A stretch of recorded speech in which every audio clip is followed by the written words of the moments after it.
बीरबल का असली नाम महेशदास था। बीरबल की बुद्धिमानी के बहुत खबरें अकबर ने सुनी थी और कहा जाता है कि जब बादशाह अकबर राज्य के दौरे पर थे तो उनकी मुलाकात बीरबल से हुई थी। अरे तुम वही महेश दास हो ना, जिसने बड़ी चतुराई से उन चोरों को पकड़ा था? कोतवाल ने बताया हमें। और सुना है तुम तो अपनी चतुराई के लिए आसपास के गांवों में भी मशहूर हो। जी सरकार। तुम हमें दरबार में आके मिलो, तुमसे कुछ बात करनी है। जी सरकार। बादशाह के बुलाने पर दूसरे दिन बीरबल राजमहल बादशाह से मिलने चला जाता है। बीरबल राजमहल पहुंचकर देखता है कि बादशाह से मिलने के लिए लंबी लाइन लगी हुई है और बादशाह से मिलने के एवज में दरवाजे पर खड़ा सिपाही लोगों से कुछ ना कुछ धन वसूल कर रहा था। बीरबल दूर से ये सब देख रहा था। क्या लाया है मोटे? निकाल जल्दी, और भी लोग हैं लाइन में। यहाँ मेरे पास बस ये सोने का टुकड़ा है माई बाप, बस एक छोटा टुकड़ा। दे इधर और निकल। और हाँ, अगली बार ज्यादा धन लाना मोटे। सबके जाने के बाद बीरबल का नंबर आता है। चल बता, क्या लाया है तू? सरकार, मेरे पास तो कुछ नहीं है। अबे पागल समझ रखा है क्या मुझे? बिना धन के मुंह उठा के चला आया। ये शहीनशाह अकबर का दरबार है, तेरी कुटिया नहीं कि कभी भी मुंह उठा के चल दिए। चल निकल यहां से, धन लेकर आना, फिर बात करना। तभी बीरबल कुछ सोचता है। ये सिपाही तो ऐसे मानने वाला नहीं है, कुछ तिकड़म चलाना पड़ेगा। सरकार, मुझे शहीनशाह ने खुद बुलाया है, और बादशाह ने जब खुद बुलाया है मतलब मुझे कुछ इनाम भी जरूर देंगे। फिलहाल मेरे पास कुछ नहीं है, मगर मैं वादा करता हूं कि बादशाह से मुझे जो कुछ भी इनाम मिलेगा उसका आधा हिस्सा मैं आपको दे दूंगा। इस पर सिपाही सोचता है। लगता ठीक ही कह रहा है, बादशाह ने खुद बुलाया है तो कुछ बड़ा इनाम जरूर देंगे। आज तो अच्छा बकरा फंस गया। वैसे भी मेरी किस्मत में धन था ही। ठीक है, जा दरबार में, मगर भूलना नहीं, आधा इनाम मुझे देना है, नहीं तो अंजाम बहुत बुरा होगा। जी, बहुत बहुत शुक्रिया सरकार।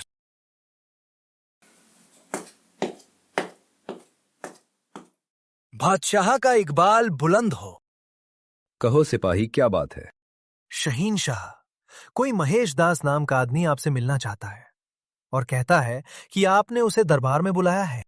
अरे, शायद ही वही नौजवान महेश दास है जिसकी चतुराई और बुद्धिमानी के काफी चर्चे सुने थे। हम एक बार मिले भी थे उसे। सिपाही, महेश दास को बाइज्जत अंदर भेजा जाए। जी हुजूर। तभी दरबार में बीरबल आते हैं। बादशाह का इकबाल बुलंद हो। आइए महेश दास जी, हमारे दरबार में आपका स्वागत है। शुक्रिया शहीनशाह। हम आप सभी को महेश दास के बारे में कुछ बताना चाहते हैं। महेश दास जी एक विद्वान और काफी बुद्धिमान व्यक्ति हैं। हमने गुप्तचरों द्वारा कई दिनों तक इनकी निगरानी की और हम इस नतीजे पर पहुंचे हैं कि हम महेश दास जी को मंत्री पद देकर मुख्य सल्लागार नियुक्त करना चाहते हैं। ये घोषणा सुनकर जैसे सभी दरबारियों के पैरों तले जमीन खिसक गई। तभी एक दरबारी उठकर बोलता है। गुस्ताखी माफ हो शहीनशाह, मगर महेश दास एक हिंदू है और एक गैर मुस्लिम शहीनशाह के दरबार में मंत्री कैसे हो सकता है? बेशक महेश दास एक हिंदू है, मगर हम सिर्फ अल्लाह में मानते हैं, और ये भी मानते हैं कि ये कायनात और इसकी हर एक चीज अल्लाह की बनाई हुई है, जिसमें महेश दास भी है। और हां, यहां मजहब की बात नहीं है, बल्कि काबिलियत की बात है। फिर भी मैं महेश दास की काबिलियत परखने का आप सभी को एक मौका देता हूं। आप सभी महेश दास को कोई भी 2 सवाल पूछ सकते हैं। हम जबान देते हैं कि महेश दास दी उन सवालों में से एक का भी गलत जवाब देते हैं तो उन्हें मंत्री नहीं बनाया जाएगा। आप सभी मिलकर तय करिए कि वो 2 सवाल कौन पूछेगा। तभी वो दरबारी फिर से हड़बड़ी में बोलता है। शहीनशाह, अगर आपकी इजाजत हो तो सभी दरबारियों की तरफ से एक सवाल मैं पूछना चाहूंगा, और दूसरा सवाल तो सभी जानते हैं कि मौलाना मुल्ला जी से बेहतर कौन पूछ सकता है भला। तो एक सवाल पूछने की इजाजत हमें दीजिए शहीनशाह। ठीक है, आप अपना सवाल पूछ सकते हैं मंत्री जी। ऐसा सवाल पूछूंगा कि ये महेशदास क्या चीज है। इसकी 7 पुष्यतें याद रखेंगी कि किस मंत्री से पाला पड़ा था। मौलाना जी को तो सवाल पूछने की जरूरत ही नहीं पड़ने दूंगा। तो ये बताओ महेशदास, मेरे सर और दाढ़ी के मिलाकर कितने बाल हैं?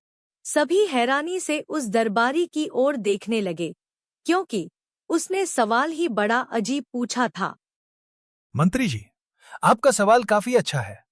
अगर मैं आपके सर और दाढ़ी के बालों की मिलाकर सही सही गिनती बोलूं, तो वो होंगे लगभग 90,12,520। बीरबल का जवाब सुनकर मंत्री हैरान होता है और कहता है कि ये क्या बात हुई भला? मेरे बाल खुद मुझे ही मालूम नहीं और तुम कैसे बता सकते हो? शहीनशाह, ये आदमी झूठ बोल रहा है। इसने पहले सवाल का ही गलत जवाब दे दिया। इसे अभी बाहर कीजिए। महेश दास जी, आपने तो जवाब दे दिया, पर मंत्री जी का कहना है कि आपने जो जवाब दिया है वो गलत है। इस पर आप कुछ कहना चाहेंगे? सरकार, मैंने जो भी जवाब दिया है वो बिल्कुल सही है। मंत्री जी को ही खुद नहीं मालूम कि उनके सर और दाढ़ी में कितने बाल हैं। इसमें हम क्या कर सकते हैं? अगर मैंने जो जवाब दिया है मंत्री जी को वो गलत लगता है, तो दरबार में सबके सामने अपने सर और दाढ़ी के बाल गिनकर दिखाए और मुझे गलत साबित करे। बीरबल का जवाब सुनकर बादशाह की हंसी निकल जाती है। क्यों मंत्री जी, महेश दास जी का जवाब सही है या फिर दरबार में बाल गिनकर दिखाना चाहेंगे? अब दरबार में बाल गिनकर दिखाना तो संभव नहीं था। वो दरबारी गुस्से से बीरबल की ओर देखता है और हार मानकर बैठ जाता है। अब जैसा कि तय हुआ था, अगला सवाल मौलाना मुल्ला जी पूछेंगे, जिनकी बुद्धिमानी के तो हम भी कायल हैं। मुल्ला जी, अपना सवाल पूछिए। तभी मुल्ला जी खड़े होकर कहते हैं कि जिस काबिलियत और चतुराई का परिचय इस नौजवान ने अभी दिया, वो काबिले तारीफ है। इसलिए मैं शहीन शाह से कुछ टेढ़ा सवाल पूछने की इजाजत चाहूंगा। इजाजत है, आप कोई भी सवाल पूछ सकते हैं मुल्ला जी। तभी मुल्ला जी कुछ सोचते हैं और कहते हैं, तो बताओ बरखुरदार, इस वक्त हम क्या सोच रहे हैं? ये सवाल सुनकर दरबारी और भी हैरान हो जाते हैं, क्योंकि इसका जवाब तो केवल मुल्ला जी ही बता सकते थे। तभी बादशाह कहते हैं, जवाब दीजिए महेशदास जी। इसका जवाब तो काफी आसान है शहीनशाह। मुल्ला जी इस वक्त अल्लाह से ये दुआ मांग रहे हैं कि या खुदा, अपनी रहमत से हमारे शाहीन शाह को रहम, दिमाग और अच्छी सेहत की बरकत दे, और कोई भी गरीब मजलूम शहीन शाह के दरबार से कभी खाली हाथ वापस न जाए, और आपकी रहमत हमेशा हमारे शहीन शाह पर बनी रहे। ये जवाब सुनकर दरबार हैरान रह जाता है। तभी बीरबल कहते हैं, शहीन शाह, कृपया मुल्ला जी से पूछिए, क्या मेरा जवाब सही है? मुल्ला जी, क्या महेशदास जी का जवाब सही है? क्या आप यही सोच रहे थे? जी हुजूर, मैं बिल्कुल यही सोच रहा था। ये जवाब सुनकर बादशाह जोर जोर से हंसते हैं और कहते हैं, वाह महेशदास, शाबाश।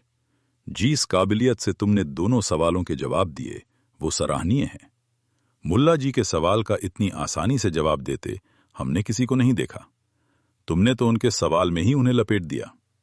तुम्हारे जवाब को गलत बताना मतलब बादशाह के खिलाफ जाना और अल्लाह की दुआ को ना कबूल करना होता। तो मुल्ला जी के पास तुम्हारा जवाब सही है, ये कहने के अलावा कोई चारा ही नहीं था। शाबाश। शुक्रिया शहीनशाह। हम तुम्हारे जवाब से काफी खुश हैं। हम अभी तुम्हें दरबार में मुख्य सल्लागार नियुक्त करते हैं, और हमारे ख्याल से जिस चतुराई और काबिलियत से तुमने दोनों सवाल के जवाब दिए उसके लिए तुम इनाम के भी हकदार हो। तो मांगो महेशदास, तुम्हें इनाम में क्या चाहिए? सरकार, आपने मुझे इनाम के काबिल समझा, ये मेरी खुशनसीबी है, पर मुझे इनाम में पीठ पर 50 कोड़े चाहिए। अरे सठिया गए हो क्या? तुम हिंदुस्तान के शहींशाह के हुजूर में खड़े हो। सोना, चांदी, धन दौलत कुछ भी मांग सकते हो। ये क्या मांग रहे हो? बहुत बहुत शुक्रिया शहींशाह, पर मुझे पीठ पर 50 कोड़े ही चाहिए। तुम्हारी ख्वाहिश जरूर पूरी होगी, पर हम इस अजीबोगरीब ख्वाहिश की वजह जान सकते हैं महेशदास? शहींशाह, जब मैं दरबार में आपसे मिलने आ रहा था, तब बाहर खड़े सिपाही ने मुझे एक ही शर्त पर अंदर आने दिया कि बादशाह से मुझे जो कुछ भी इनाम मिलेगा, उसका आधा हिस्सा मुझे उसे देना होगा। तो मुझे इनाम में 50 कोड़े ही चाहिए, जहांपना। ये बात सुनकर बादशाह को काफी गुस्सा आता है। वो गुस्से में कहते हैं। उस सिपाही को हमारे सामने पेश किया जाए। तभी उस सिपाही को अंदर भेजा जाता है।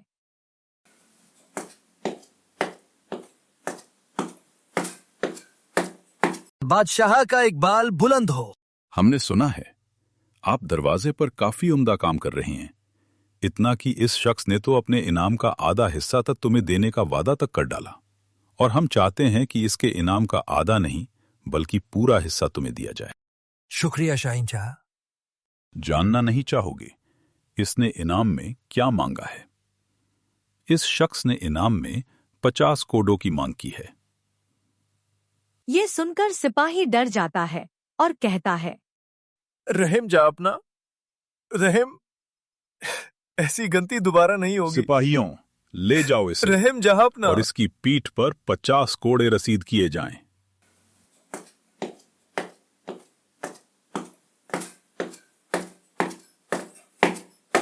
महेशदास, हमने सोचा था उससे तुम कई ज्यादा बुद्धिमान हो। तुम्हारे बुद्धि में बीर यानी बल है, इसलिए आज से तुम्हारा नाम होगा बीरबल। शुक्रिया जहापना, यह नाम मेरी जिंदगी का सबसे बड़ा इनाम होगा। तो तय रहा, कल से बीरबल हमारे दरबार में मुख्य सल्लागार के रूप में काम करेंगे। आज का दरबार यही बर्खास्त किया जाता है।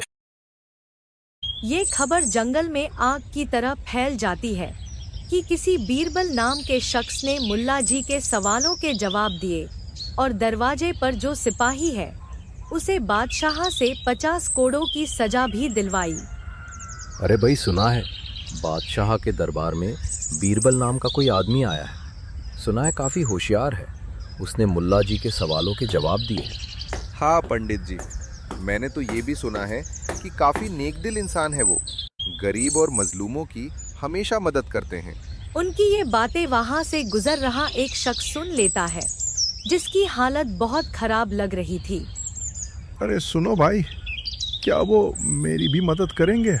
मैंने तो ये सुना है कि वो सबकी मदद करते हैं। आपको अगर कोई दिक्कत हो तो आप उनसे मदद मांग सकते हैं। आप एक बार मिलके तो देखिए उन्हें। महल के पास ही बादशाह ने उन्हें एक घर दिया है, वही रहते हैं वो। आप वहां जाइए। ठीक है, मैं अभी निकलता हूँ उनसे मिलने के लिए।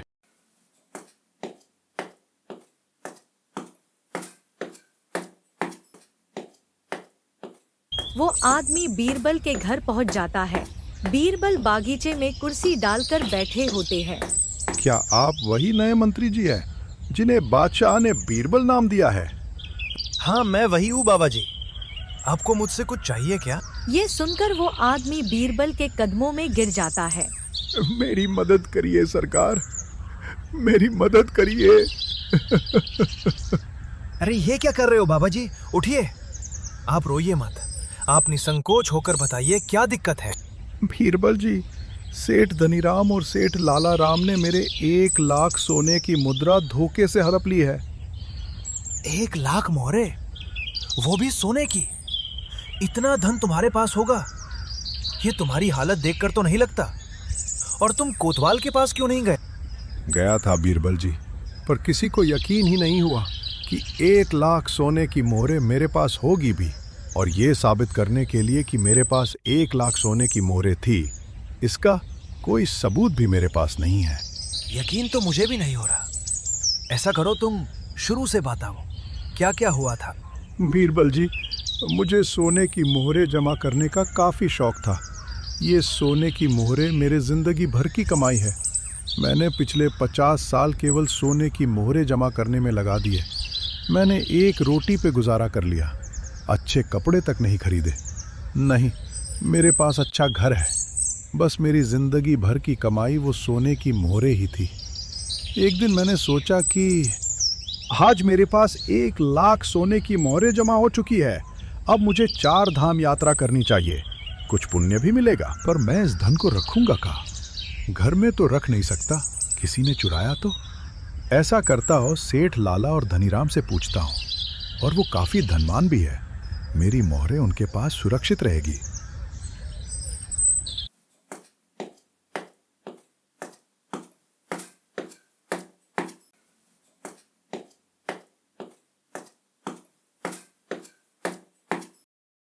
नमस्कार सेठ लालाराम। नमस्कार सेठ धनीराम। कहो आत्माराम, कैसे आना हुआ? कोई कर्जा वर्जा चाहिए क्या? नहीं, मुझे कर्जा नहीं चाहिए।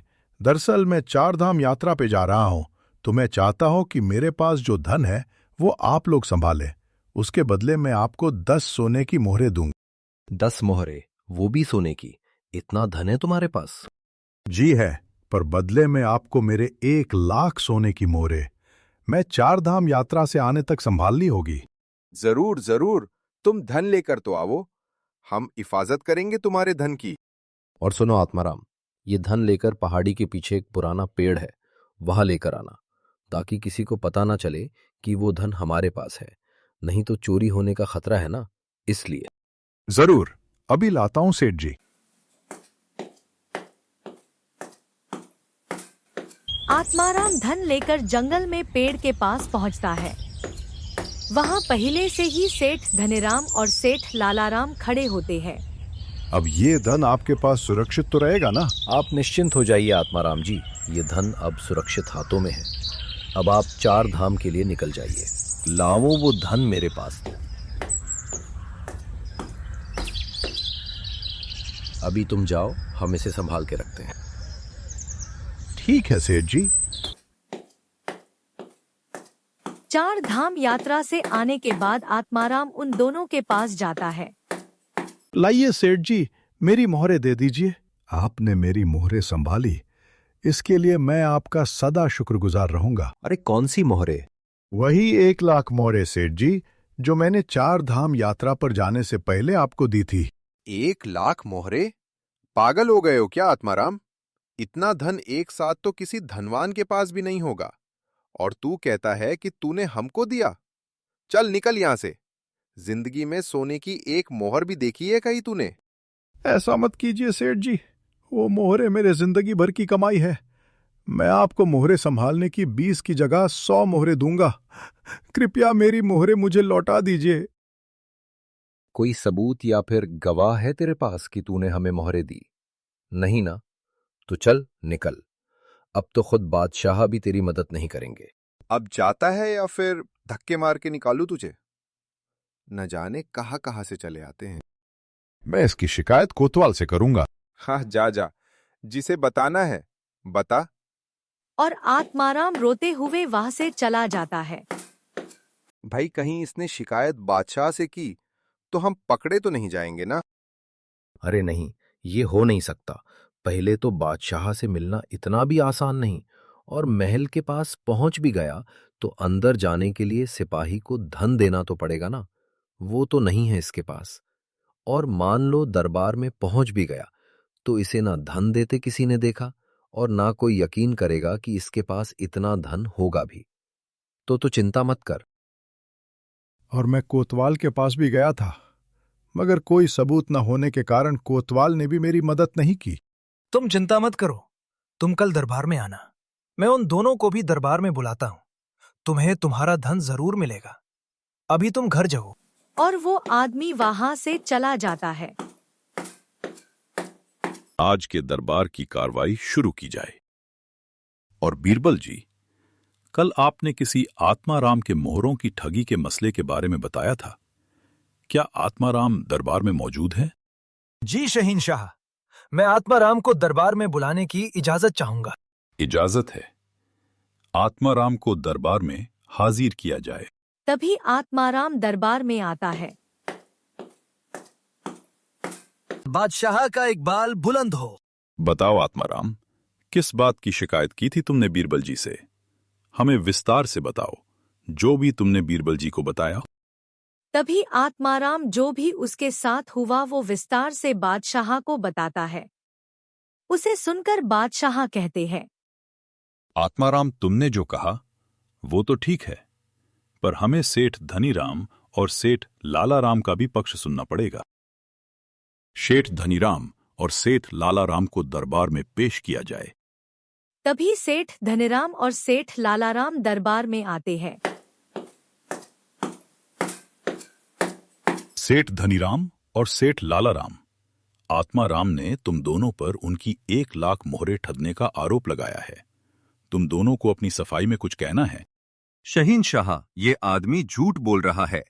ये आदमी हमारे पास कभी आया ही नहीं।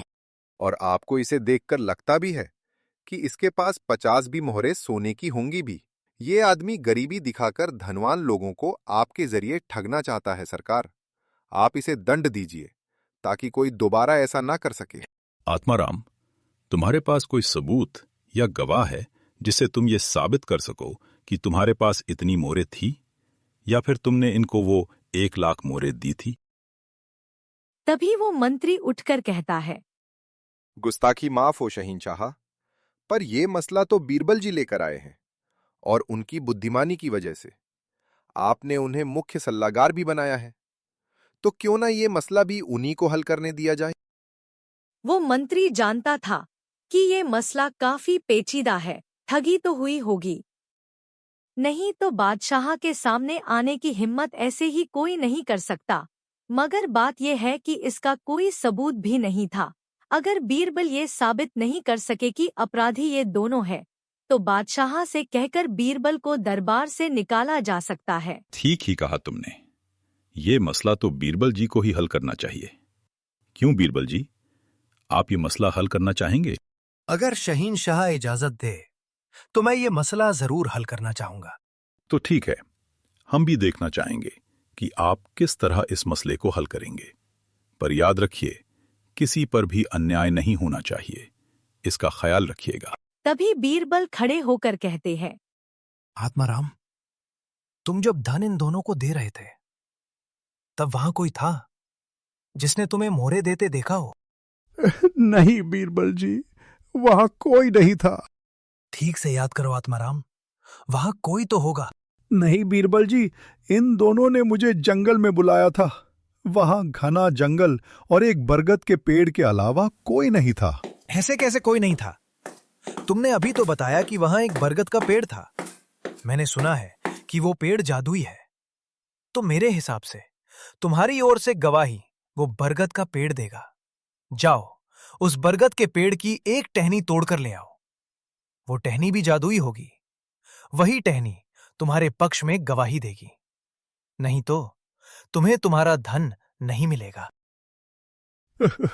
जैसी आपकी आज्ञा बीरबल जी। और आत्माराम वहां से चला जाता है। बहुत देर होने पर भी जब आत्माराम नहीं लौटता, तब बीरबल कहते हैं, बहुत देर लग रही है इस आत्माराम को। वो झूठ ही बोल रहा होगा। बेकार में तुम दोनों को फंसाया होगा इसने, है ना धनीराम लालाराम? पर थोड़ी देर और इंतजार करते हैं, शायद वो आ जाए। तभी उन दोनों में से एक बोलता है, बीरबल जी, हमें जाने दीजिए, वो इतनी जल्दी नहीं आने वाला। वो पेड़ बहुत दूर है। अरे नहीं नहीं, पास ही में होगा, आ जाएगा अभी। अरे नहीं बीरबल जी, वो पेड़ तो घने जंगल के बीचों बीच नदी के पास है। वहां पैदल जाने में ही रात हो जाएगी। वैसे भी उसके पास कोई सबूत तो नहीं है, तो हमें जाने दीजिए बीरबल जी। तभी बीरबल कहते हैं, शहीनशाह, मेरे हिसाब से इतना सबूत काफी होगा। अब बाकी फैसला आप ही करिए। तभी उनमें से एक हड़बड़ी में कहता है, सबूत? कौन सा सबूत? ये क्या कह रहे हो बीरबल जी? तभी बादशाह कहते हैं, अरे मूर्खों, वो पेड़ खुद हमें नहीं मालूम कहाँ है, तो तुम्हें कैसे पता? जबकि तुम्हारा कहना है कि तुम कभी आत्माराम से मिले भी नहीं। अभी जो है वो सच सच बता दो, नहीं तो हमारे पास कई तरीके हैं सच बाहर लाने के लिए। नहीं नहीं सरकार, हमसे गलती हो गई, हमें हमें माफ कर दीजिए, दोबारा ऐसा नहीं होगा।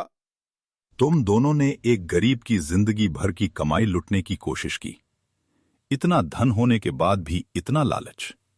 अब जो तुमने 1 लाख मोहरे आत्माराम से ठगी है, वो उसे वापस करो और अपनी तरफ से दोनों 1-1 लाख मोहरे आत्माराम को दोगे।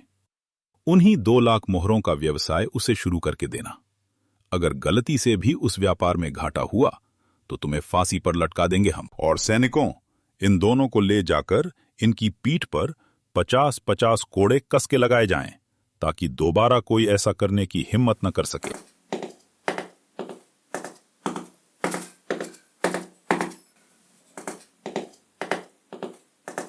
वाह बीरबल जी, वाह, क्या शानदार तरीके से तुमने इस मसले को हल किया। ये देखकर तो हमें यकीन हो गया है कि हमने आपको दरबार में शामिल करके कोई गलती नहीं की। शाबाश। इस कहानी से हमें बहुत कुछ सीखने को मिलता है, मगर कुछ महत्वपूर्ण बातों का जिक्र किया जाए तो एक तो ये कि बिना जाने किसी पर भी भरोसा नहीं करना चाहिए। दूसरा ये कि हमें कोई नहीं देख रहा इस गलत फहमी में नहीं रहना चाहिए, क्योंकि इस कायनात को बनाने वाला हमेशा हमें देख रहा होता है।